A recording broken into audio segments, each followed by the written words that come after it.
All right. I'm the worship guy here at Mission Church. I just recently started working with AdLib. Dave Helmuth, who's familiar with Dave Helmuth? Yeah, Dave Helmuth and I have had a really good relationship for a lot of years, and he's actually been a really good friend to me in a lot of different ways and a lot of seasons. He and I were talking, and he said, "Hey, you should think about doing this." And honestly, I'm super excited about doing this kind of thing because I just love. Well, I'm getting older, and I'm wanting to use the experiences that God has given me to try to help other worship leaders and other people. I've been at this church since 2001, so I've been leading since then here, but then I was leading a little bit before that, so I don't know, 1997. What's 1997? How many years is that? 28? Yeah, so I've been leading for, 1994. So 31 years I've been leading worship in different contexts. But I'm a slow learner. So I'm excited to share some of these things because if you don't learn as slow as I do and you can catch some of these things a little bit early, then the impact that you can have, I think, can actually kind of snowball and multiply for the glory of God. And so what we're going to do here today is I'm going to blitz you with information, okay? And if you want, you can email me and I'll just send you my notes. So you don't have to be crazily scribbling things down. But what I'm going to share with you is information that I learned this summer. Our church here is a part of what's called the Great Commission Collective, which is a church planting network. And it's about 150 churches, some of which are international. There's a lot in Canada, and then there's a lot in Africa. There's a number in, I think, Romania, Scotland. They're kind of all over the place, but there's the bulk of them are here in the United States. And we're a church planting network, right? And so church planting is a conversation about multiplication. So I was sitting in this pastor's retreat teaching time with this material about multiplying churches and leaders, and I was thinking, man, our church is very laser focused on church planting. And so if our church wants to plant churches, then the ministries of our church also need to be able to plant those same ministries in the churches that we plant. And so I started to think about we need to have a multiplication culture in our ministry, not just our church as a whole, although the church as a whole should have that mindset as well, or culture as well. And we, by God's grace, I think we do. But each individual ministry. So even if it's not worship or production ministry, maybe you're involved in another ministry in your church, multiplying people, making disciples is what Jesus calls us to do, right? And we are no different. No ministry of the church is outside of that goal, right? Or that calling. So what I'm going to do is so that pastor's retreat is meant to take a whole weekend, and I'm going to share it with you in, hopefully not long. And so you have the outline there that you can fill in, and I'm gonna do my best to get through this material. I'm very long-winded. I'm never good at ending on time, but I'm gonna try really hard. So please give grace and remind me when it's time to stop. Okay. So let me actually pray. I think that would be the best thing to help us to accomplish our goal. Lord, thank you for this opportunity. Thank you for these people. I pray that you would I pray that you would use this time to build your kingdom. I pray in Jesus' name, amen. Okay, so what we're talking about today is creating a multiplication culture, all right? And your first heading there is 5 reasons why multiplication matters. Reason number 1, multiplication is part of God's storyline. Multiplication is part of God's storyline. Actually, let me try to put this up here so that you guys can at least fill in your blanks, okay? So we see multiplication in the creation sequence, right? Genesis 1:28, be fruitful and what? Multiply, right? It's not addition, it's multiplication. Secondly, multiplication is in the Old Testament. You can look at Abram going to Abraham, which actually is interesting. Okay, here's where I get in trouble. I love the details. Abram means exalted father. Abraham means father of a great multitude. Interesting, right? But you can see it with Noah, be fruitful and multiply, God says to him. Joseph, the widow of Zarephath, when the I think that's the one where the oil bubbles up, right? And just keeps multiplying. Oh no, that's the next one. The widow of Zarephath, I don't remember what that one is, but it's an example. The vessels kept going, right?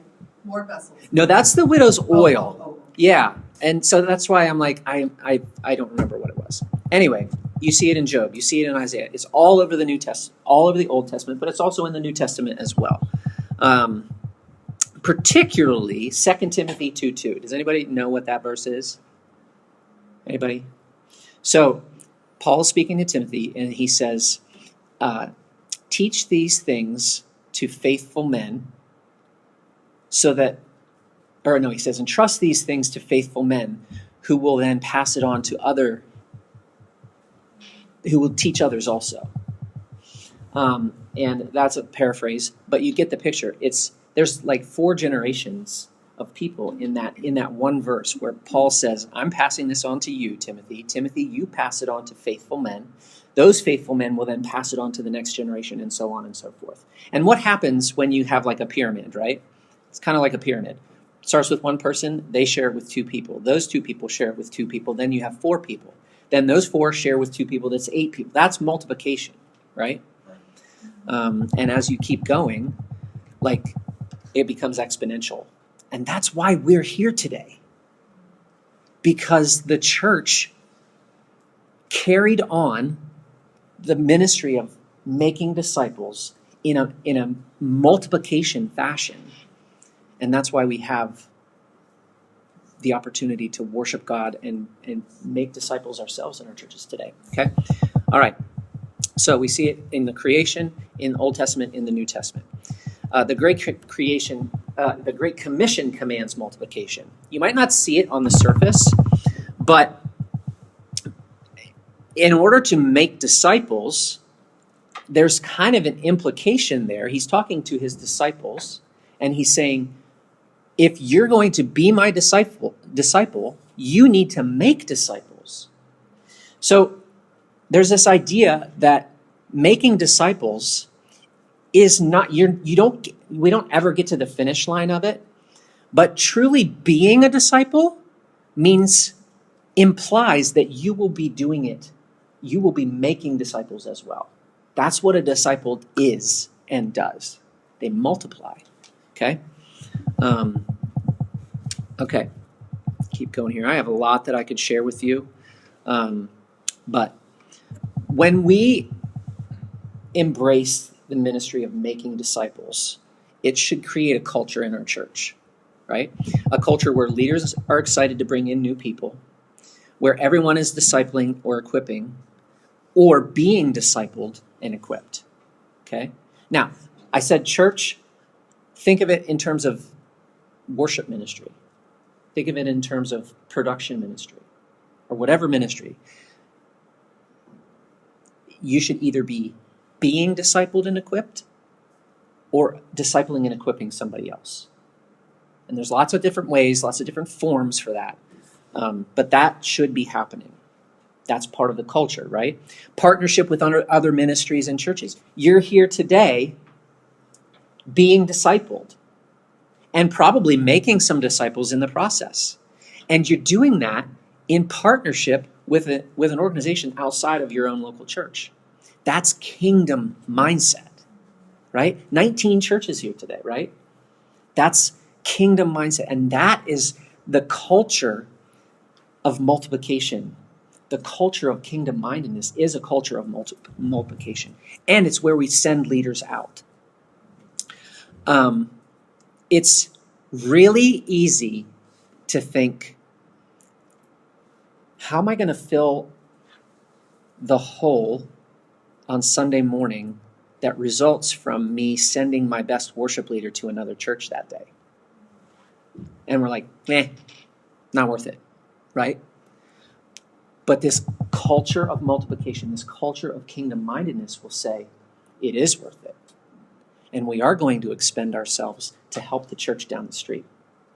I don't think I have it written in here, but there's a thing in this material where the guy who wrote it says, when you pray for revival in your church, or when you pray for revival, do you celebrate if a revival comes to the church down the street? That's kingdom-mindedness. And that's a multiplication culture, right? Okay? All right, multiplication catalyzes ministry renewal. We're talking about why multiplication matters.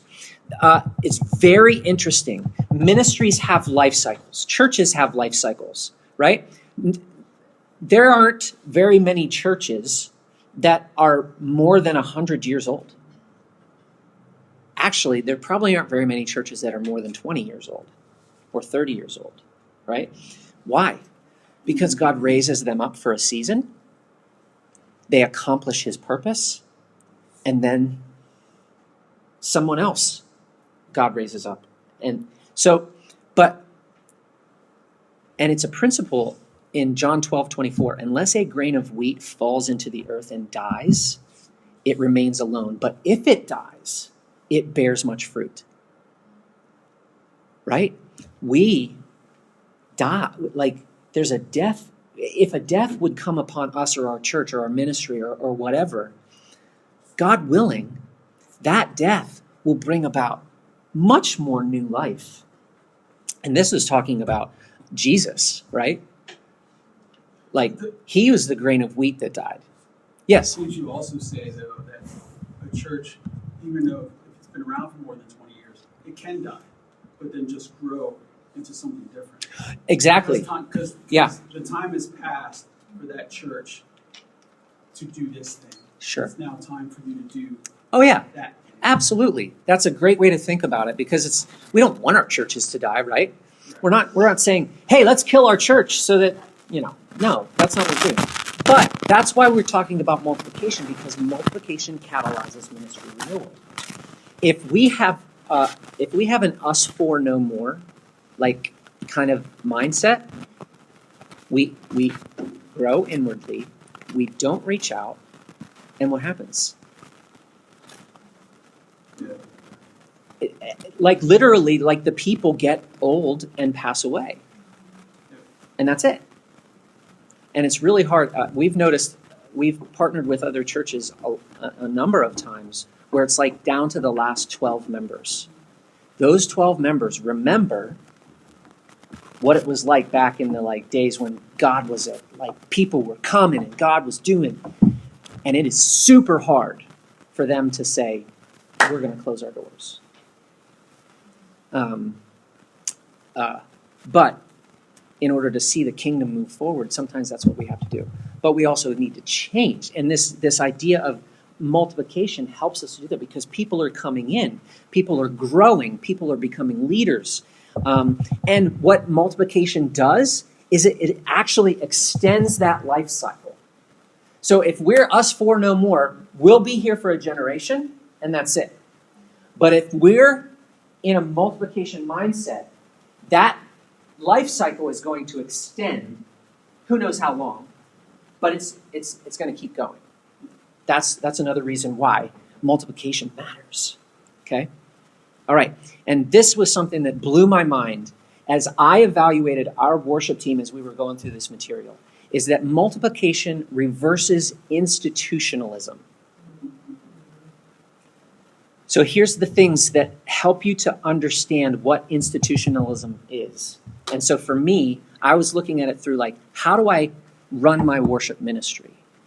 And maybe for you, like whether you're running it or whether you're a part of it, ask these questions. Does custom consume vision? We're accustomed to this, and you're asking me to do something different? I'm not about that.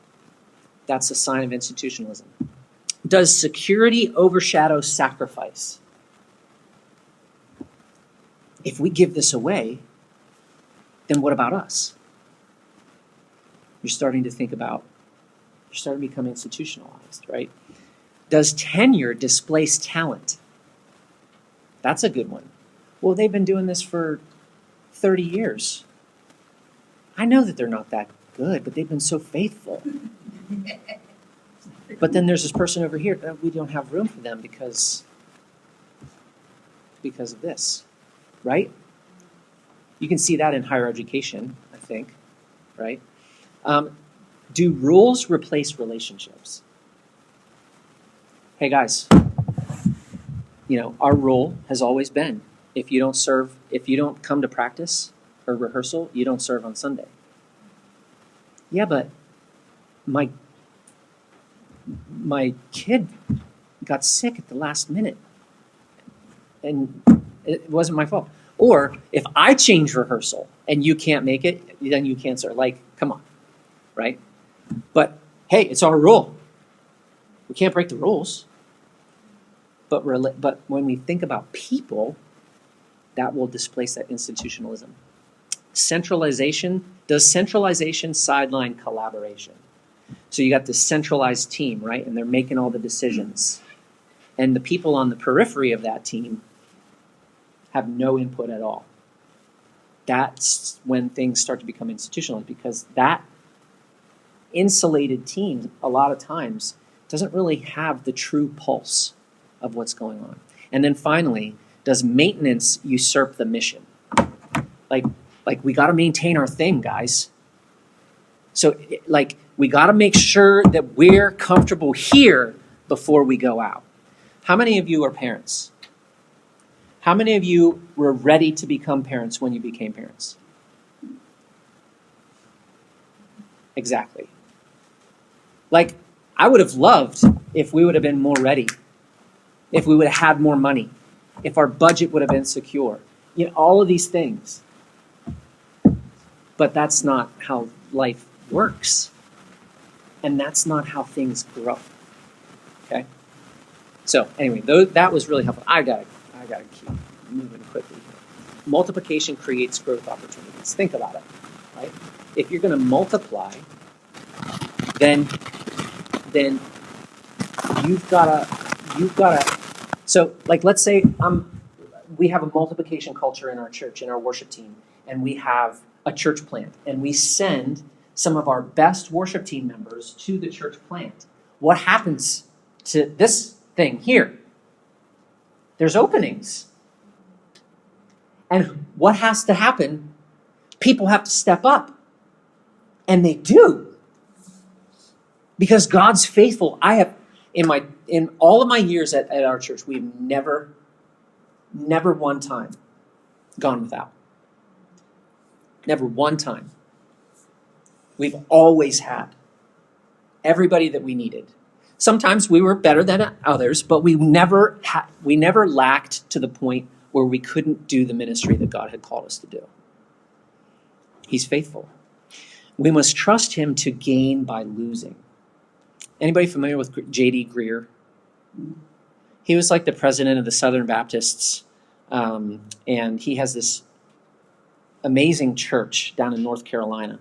It's in like a college town, and they've planted, I don't know, hundreds of churches out of his church because they got all these young people, and they're just like, and they challenge them to say like, how are you going to build the kingdom? And these young people just go and plant these churches, and they just keep doing it over and over again. But what happens every time they plant a church is they lose key givers.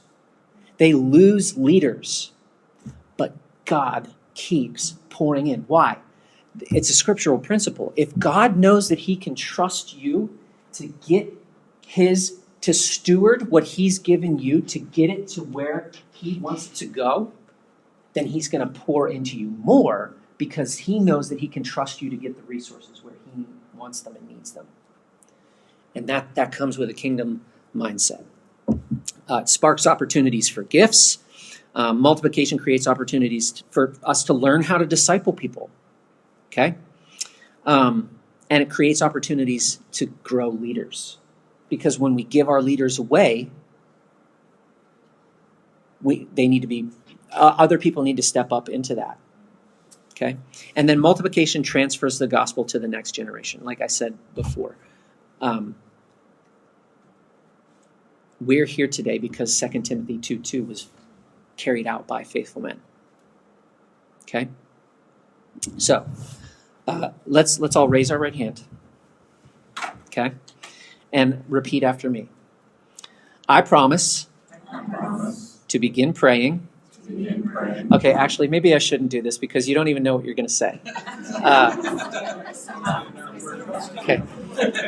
I'll say this. I'm not going to make you promise to do this because this is a work that the Spirit has to do in you. But I promise to begin praying for my ultimate replacement in ministry with the hope of one day identifying, training, and transferring my responsibilities to that person so that this ministry or church may continue to grow and mature in future generations for the glory and honor of God.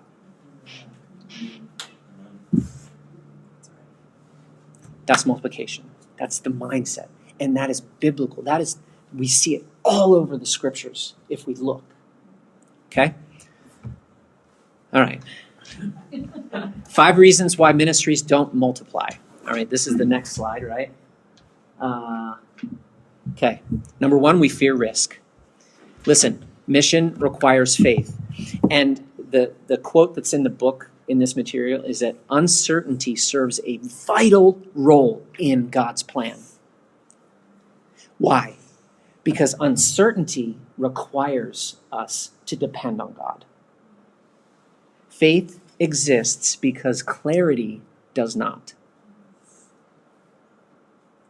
But we as ministry leaders, we as volunteers, we as moms and dads and students and all of the things, we are wired more for safety and security. We don't want to take risks because that can hurt. It's like risk reward, right? The second reason is we lack kingdom vision. We talked about that kingdom vision. So we need a kingdom mentality. Here's 5 kingdom convictions. Number 1, God is at work in powerful ways outside our own tribe. Okay? Number 2, kingdom-minded leaders don't build empires, they work for God's kingdom.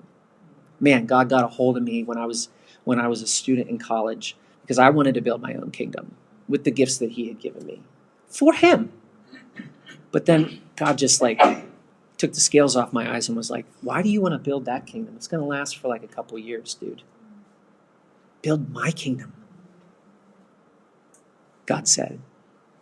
And that will have lasting impact. Okay? Number 3, kingdom-minded leaders collaborate outside of their tribe.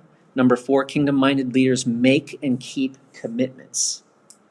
And number 5, kingdom-minded leaders witness to the kingdom of God. Okay? The third reason is that we can become paralyzed by idealism. That's that whole thing with the kids, right?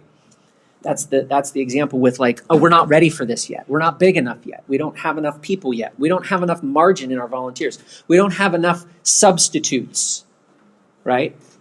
And we start to say, yes, but first, what? Yes, but first we've got to become more healthy and mature. I mean, we need to become healthy and mature, right? Or else we're going to plant unhealthy and immature things or multiply unhealthy and immature things. But if we wait until we're perfectly healthy and mature, you're going to be waiting a while. Yes, but first we must achieve a certain size with a certain attendance or a certain budget. Yes, but first we got to build a culture of care. We need to make sure that the people in our ministry feel like they're cared for, or else when we start talking about the lost that are outside of here, they're going to be like, what about me?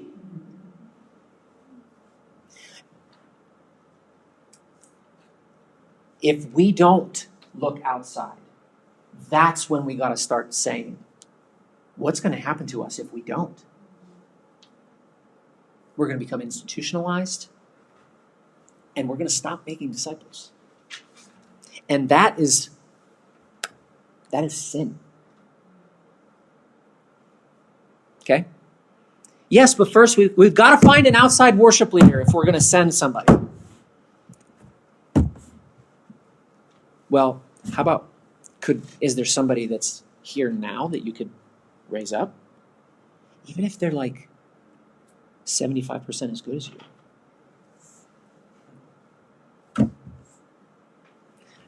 I tell you, if you start to invest in that person, I bet you they're 105, 110, 115% as good as you because you invested in them. Okay. Why else? We lack training and clarity. A lot of times we just lack training, right? And so we need to see so for us as a worship ministry, what I've tried to begin doing with our team is to like, so as Dave said, what we do matters, right? What we do on Sunday mornings matters. And that's really where most of us, I think, in this context are doing the bulk of our ministry. And that hour and a half on Sunday morning matters big time, maybe more than any other hour and a half of the week. But that doesn't mean the other hours of the week don't matter.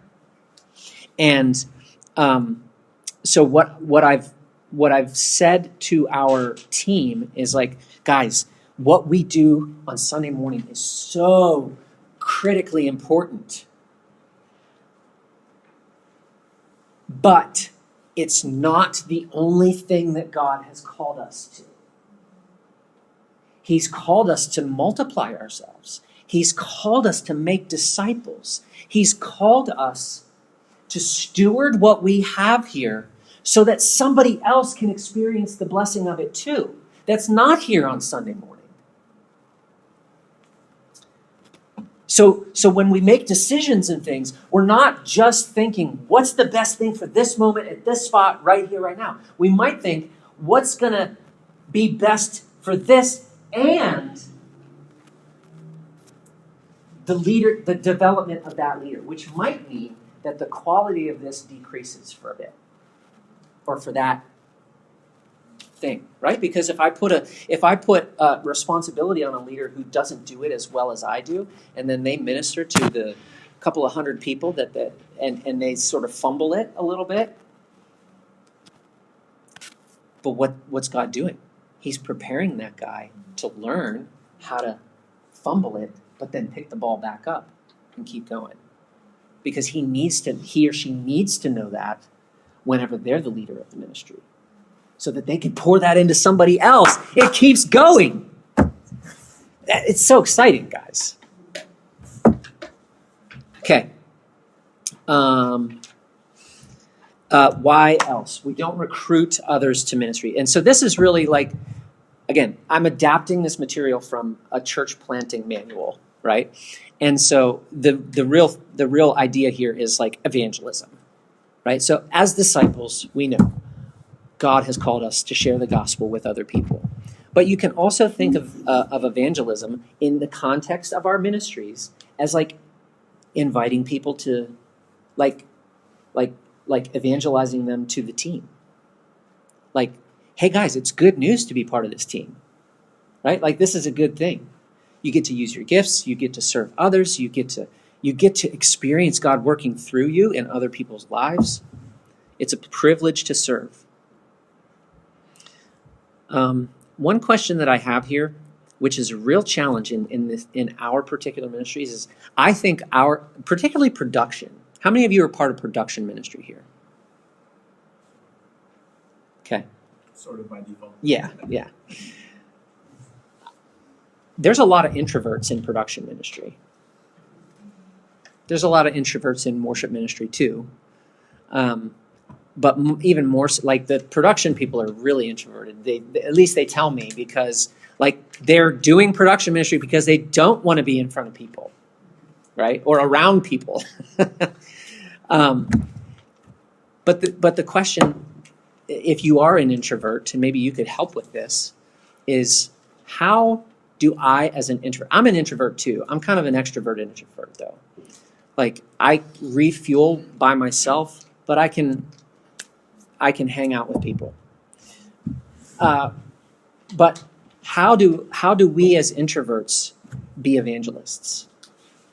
So probably we're not going to be the guy who's up on the platform like shouting to the rooftops. Maybe we sit down with the person one-on-one and like have the conversation. See, we need both, right? Okay. So those are the reasons why ministries don't multiply. Okay? Next. 5 specific marks of a multiplying ministry. Okay? These are the things, if you feel like, I'm praying that somebody would come out of here with a conviction to think this way, to think like, how do we create a multiplication culture where I'm at? And wherever it is in your life, but for the gospel, for the kingdom, right? So what is it that we need? What are the marks of a multiplying ministry? Well, number 1, you need a primary leader who champions multiplication. And that leader's got to embrace the responsibility of being kind of like the chief culture custodian. The leader models multiplication, so they're like doing it. They're multiplying themselves. They live it out. They communicate all the time about it to everybody who's a part of the ministry, but particularly with the leadership of the ministry. Like we have a couple of different groups here at our church who I would consider leadership groups within our worship team or our production ministry. And with those people, we need to constantly be talking about how are we multiplying? How are people in our ministry making disciples? How are we making disciples? How are we investing? How are we encouraging our people to do that? Right? Okay. And then the leader identifies and encourages right practices and behaviors. I have a lot written here. I'll ask these questions. Well, no. Let's just keep moving. Those leaders need to embrace like the process for building other people up and develop those pathways as well. Okay. Secondly, then a leader team that is evaluating for multiplication. So those leader teams that I talked about, like we should, like I believe, like okay, again, adapting this material, right? I believe that the Bible teaches, and this is me. I'm not forcing this on anybody because I know everybody has different ecclesiology, different ways of thinking about how the church is governed, right? But here at our church, we are an elder-led church. So we believe that the Bible teaches that elders, a plurality, a group of men, lead the church. Okay, and so that group of men who's leading the church, they need to always be thinking, how are we doing at this multiplication thing, right? They also need to be thinking, how are we doing at caring for each other, right? They need to think about a lot of things, but this needs to be one of them, okay? And we need to be evaluating for that. So like if I have a leader, like a worship planning team, right? Like we should be thinking about how are our volunteers being raised up? How are they being invested in? Is there anybody who's ripe for some leadership opportunities, right? those kinds of things. But we can't idolize multiplication over there's a team member who's hurting, and we need to go over there and pray with them, right? Because that's also what we're called to do. Okay? So there's this tension, right? There's all of these healthy tensions in our faith, in Christianity, in the church. And there's this healthy tension. And remember, healthy tension is good because you can't play volleyball without tension on the net, can you? Right? So there's this tension between inward focus and outward focus. And they will often kind of go like this. And sometimes when over here the outward focus is happening, like we're like the people who are more concerned about the inward focus are like, hey, what about? And then you go like this, and then these people are like, guys, we got to be reaching out. What did we say then? Right? And okay. A generous resourcing of multiplication will happen. That's one of the marks of a multiplying ministry. We are generous with our resources, our people, our time, talent, and treasure, right? Our people, right? So the question that you might ask would be, what other church could we partner with to do a worship night?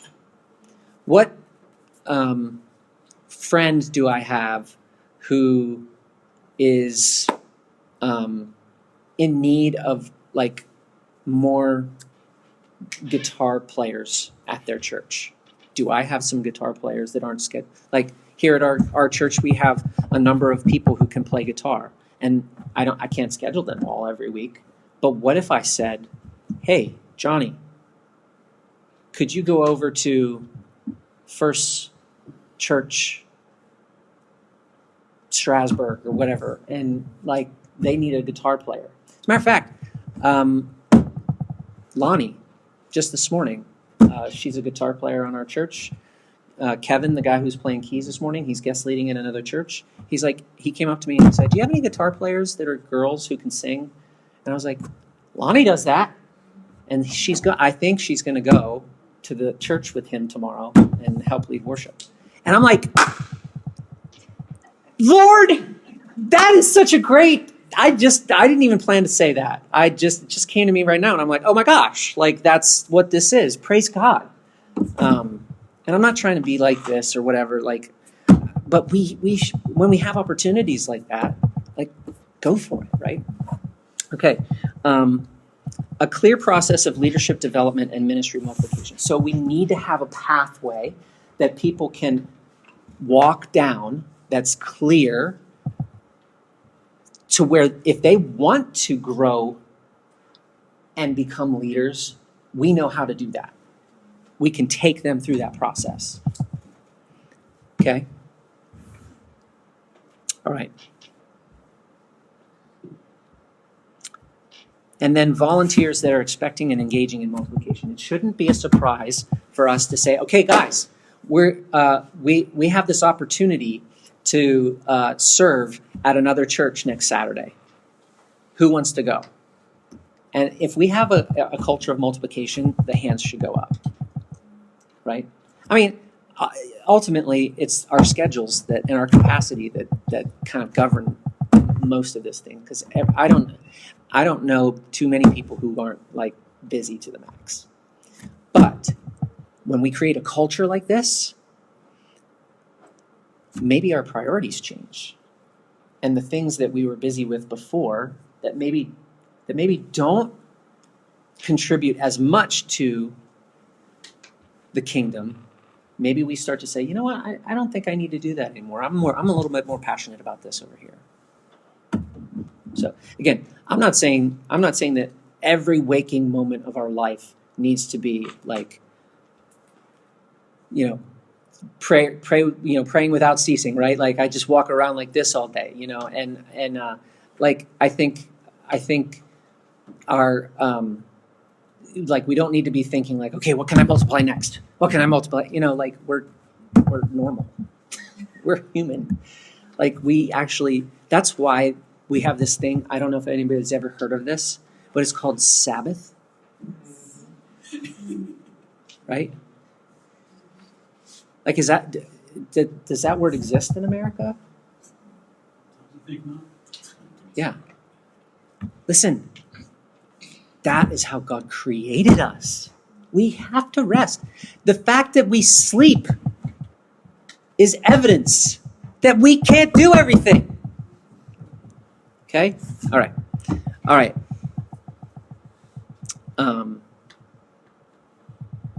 5 steps to create a ministry pathway. Oh, geez, I have 2 more slides. Okay, number 1, relentlessly pursue ascending culture. We've been talking about that, right? Relentlessly pursue ascending culture. Secondly, regularly encourage church planting or ministry multiplication. Like, okay, like how can we develop a second worship team? Where's a place in our church where we could say, you know what, our food pantry. We have a food pantry here, but maybe there's other churches that have like a food pantry or an outreach ministry. Like, what would happen if we would like have a team come in and just like start playing music there? Right? We would be thinking outside the box for ways to create ministry opportunities. Listen, sometimes all we need is reps. You just need reps. You just need opportunities to serve. And when those opportunities are created, then fruit is born out of it. And that's how leaders are born, I think. And disciples are made. Okay? So relentlessly pursue that, regularly encourage or sending leaders and volunteers to assist in a church plant with the ministry. Compassionately see the need. So this is compassionately seeing the need outside of ourselves. Yes, there is compassion in seeing the need within ourselves. And I think that that's what we're more wired to do, because those needs are right in front of us, right? But what about the needs outside of us? And so here's some questions. What would it look like to look outward in worship and production ministry? Okay. Are there any unreached ethnic groups in your community? What are some of the unique family dynamics that are in your community? How about socioeconomic factors? How about what are the different religions that are present in your community? Are there any universities or colleges where you live where people are trying to find themselves, right? Is there a prevalent drug problem or an addiction problem in your community that you could somehow figure out how to minister to? Is there a population without a gospel witness? I think in Lancaster, there's been some really cool ministries that have started up with refugees. What's that? In Lebanon. Yeah. And that is such a cool opportunity, because you have these people who are displaced, who need hope. My goodness. We have that in abundance. We have the hope of the world. And these people are coming to our community. Like, what an awesome opportunity. So, courageously committing to multiply, it takes a commitment. Like, if we're gonna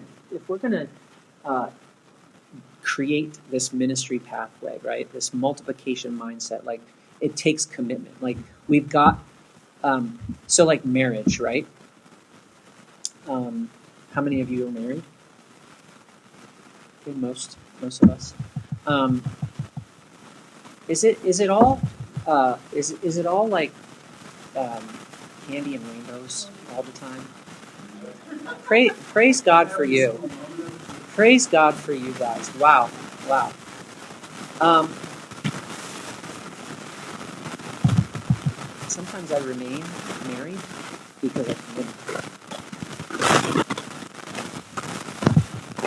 because I live with a sinner, and she lives with a sinner, and like we need to make sacrifices for one another, and multiplication takes sacrifice. And if we don't say like, okay, like this, just to be honest, this stinks. I'm sick of plugging holes in planning center with people who aren't as good as the people that we sent over there. And if I can come back around and say, but I made a commitment. Sometimes that's what we need to and trust God, right? Okay. And then strategically form a ministry pathway team. So like, what is the pathway to identifying ways to get people in the pipeline, to find opportunities, to like people who will pray, right? People who can raise funds, people who are visionary, who do see outside of the norm. All right. And then, last but not least, guys, God is answering prayer before our eyes. I can't believe we've gotten through all of this stuff. There's so much more I could say, but we're getting there. Okay, 5 action steps to take from here. Number 1, pray for the ministry, fueling the mission with extraordinary prayer. Like nothing's gonna go anywhere if we don't pray. Okay? Pray specific prayers for multiplication. Like, God, would you raise up Francine to disciple Josie? Am I from like 1920 with the names that I'm choosing? I don't. I'm sorry. If anybody here is named Francine or Josie, I just totally insulted you. I didn't mean to do that. Yes, that's true. That's true. So pray for the ministry. Preach and teach multiplication. Okay? Intentionally transfer the conviction that you have for multiplication to other people. Talk about it. And what can you talk about? You can talk about prioritizing changed lives. You can talk about this discipleship. You can talk about developing leaders. You can talk about creating a culture of missional focus that leads to new ministries and even new churches. Because listen, here's the thing. I don't know your churches, okay? I don't know your churches. I do know that your churches are all called to make disciples. And I believe at the bottom of my heart that the outworking in the New Testament of Jesus' command in Matthew 28 to make disciples was the book of Acts. And the book of Acts is the story of local churches multiplying. That's how the apostles obeyed the command to make disciples. They planted churches. So I believe that planting churches is God's way of the gospel going forward. Okay? You might not hold that conviction, but if you're curious about that, I'd love to talk with you about that. But what would happen if you would think about this, like what we've been talking about here for the last couple minutes, and you would start to do this on your team? You would be the catalyst for creating that culture. And what would happen if your church doesn't necessarily like think that way? What would happen if your ministry would start to multiply? And then your pastor's like, why? And your leadership team or your board or whoever, they're like, why is the worship ministry like cranking? Like, what would happen? Would that be awesome or what? Like, if we would multiply our ministry and just be faithful to what God has called us to do in our ministry. And listen, it just doesn't take a Jeff. Right? Jeff, who's a worship leader, needs to be the primary guy of creating that culture in his ministry. But that doesn't mean that us as volunteers can't think that way too. Right? And here's the thing, we're probably not wired to think that way. Most people aren't. Because the visionaries, the entrepreneurs among us, it's a small percentage of people generally. But what if we took one little step to be like, you know what, the next time I go to rehearsal, I'm gonna ask Jeff if I can stand next to Susie and help her just sing her harmonies better. And say, hey, Susie, did you hear this note? You're making a disciple. You're multiplying yourself. And I tell you what, people start to do that, they're going to be like, I want to be like that person. I that's cool.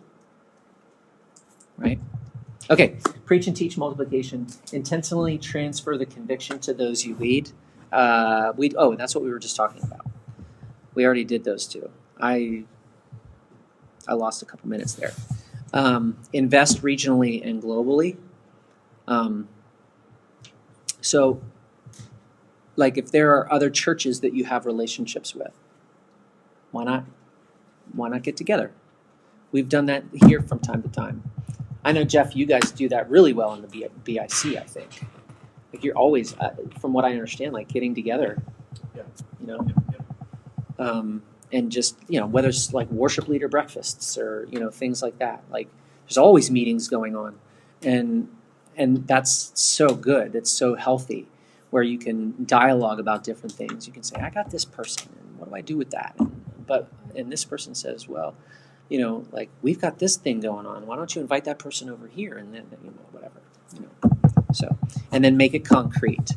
So, make it concrete. How can we make what we've heard today concrete? So, maybe, okay, what time is it? It is 1:13. So, you have 120 seconds. No, just maybe write down on your paper, what's one thing that you can take away from this talk? And there's a part of me that wants to apologize for just backing the truck up and dumping it on you, okay?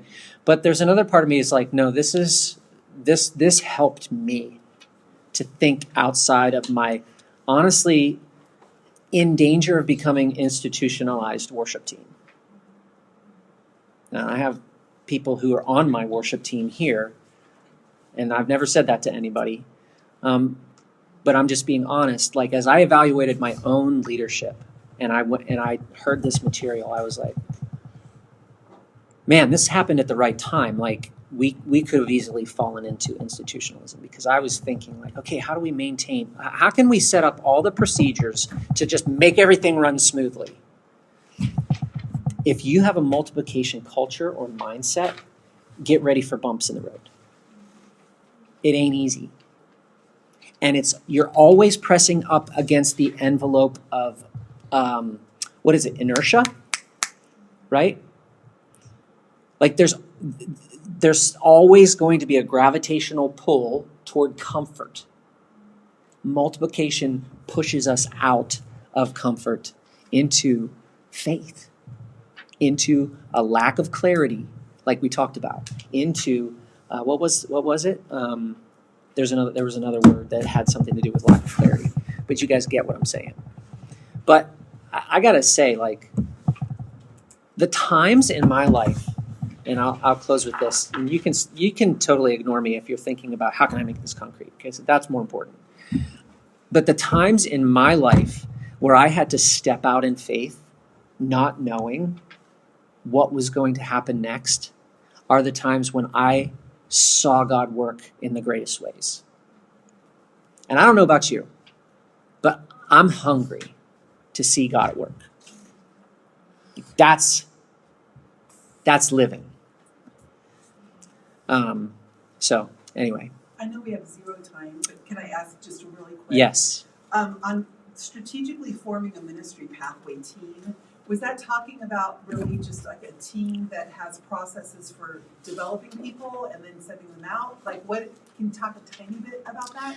Yeah. 2 So sentences or less? strategically form a ministry. That So would be on the board. let me read what I have written down here. This team will be comprised of mission-minded people led by the leader of the ministry. Okay. Their job is to review the ministry's mission, vision, and values.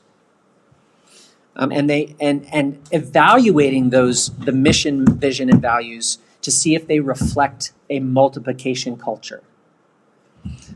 This group of people would pray. This group of people would identify areas where our ministry could be needed outside, right?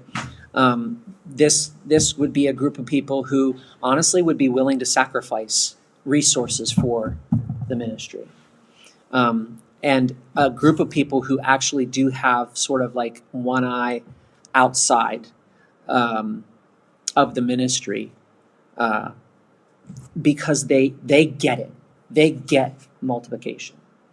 And so honestly, like I don't have a ministry pathway team here, but I can incorporate that kind of thinking into the teams that already exist who provide some leadership to our particular ministry. That's super helpful, thank you. So, okay.